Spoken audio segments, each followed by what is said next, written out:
All right, Coach, this is a different week. Already had a walkthrough, I guess a walkthrough today, Yep. right? And one of your jobs is to keep the pulse of your squad. What was the pulse of today's walkthrough after a tough Sunday? You want to see how your team's going to respond. And I first saw it probably out on the field. You know, they lift one another up constantly. Then you see it in the locker room talking to one another and to the coaches. And then you do have to turn fast. And you have to learn the lessons that are meant for you. We get that part too, but we also know division, road, and how much fun those are. And so you got to get right back into it. And so we have a real process that we go through. Today for the team was like a Wednesday in terms of the installation. Tomorrow would be like a Thursday and all the things that go with that. And then the next day would be like a Friday. So we stay true to that process even when we're not doing it at full speed. Give a sense to the viewer what happens in film session. I imagine that at some point you're with the entire team? Yes. Okay. So what happens on an odd, a guy knows he made a mistake, and as you get to that play, he's like, yeah, either he goes, we don't know, I want to know. Does he go, yeah, I know I did it, I know what I did wrong, or is it always a teaching moment? What is it?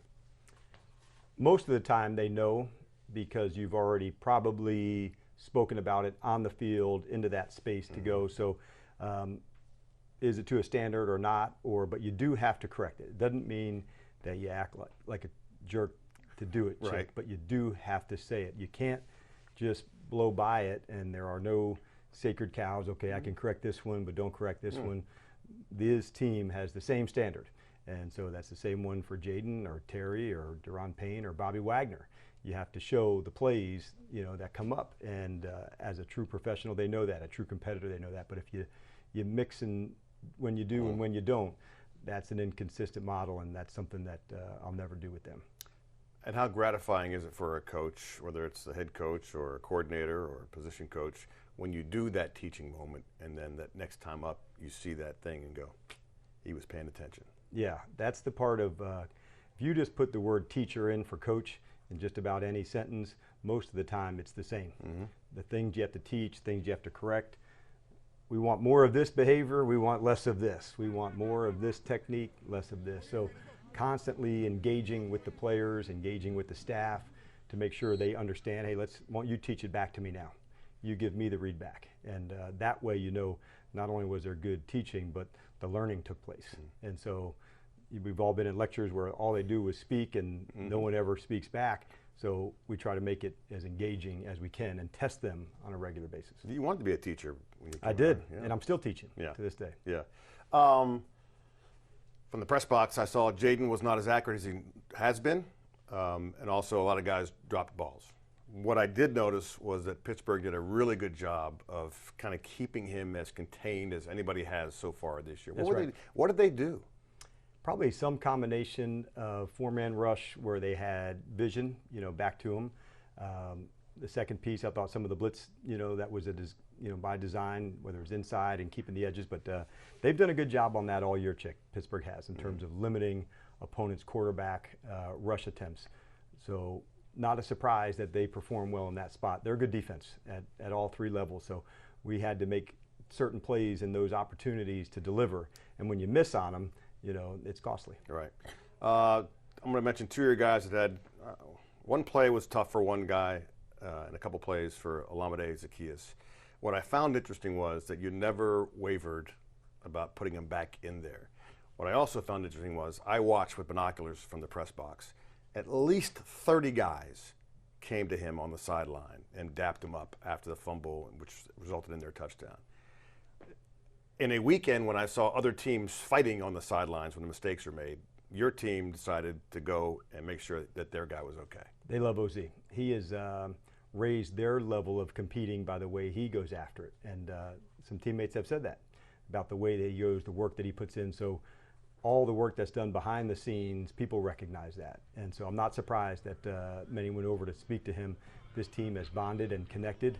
And that is part of the reason that they wanted to go and spend that time with him. It's like a tribal mentality, man. They live, eat, work, train together. And so when they felt his pain, they wanted to come over and make sure, hey, man, we got your back and we're ready to go. He is a elite competitor. He's back there Thursday night. Yes. That confidence level that you are instilling in him, you have to know that probably pays off for him. I wouldn't have had it had I not known that he put the work in for it. And would you like to have the playback? You bet.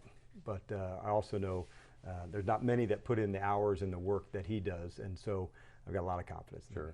Rookie Johnny Newton, I said it last night, I don't think he'll ever make that mistake again, because it's one of those things where, you know, you got Russell Wilson, a 13-year vet who knows what he's doing out there. Mike Tomlin knows what he's doing out there. And this rookie was just over-anxious and makes that mistake. Again, I watched him walk off the field, and guys had him, arms around him.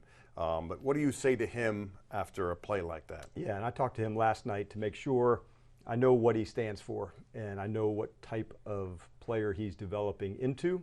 And you're right that he's not going to make that mistake again. And the pain of going through it, he has to be able to share that years from now. Hey, this situation, you have to be able to do this.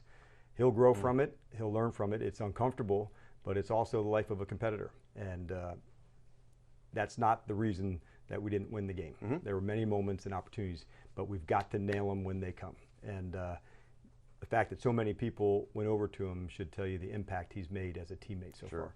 Health-wise, you didn't have Wiley last game. Do you expect him Thursday night? Not sure yet. Okay. And we're still working through that with the offensive line to find the right combinations to go. But if he can, he will. But we'll have to help him with that decision just because he is so competitive. But all hands on deck. Good division game on the road. It's an awesome place, to go play a division game. Yeah, that's the other question. You were in the division the last 3 years in Dallas. Yep. You faced each other twice. Is there, I won't say advantage, but just I can't say the word, familiarity, thank you, with that.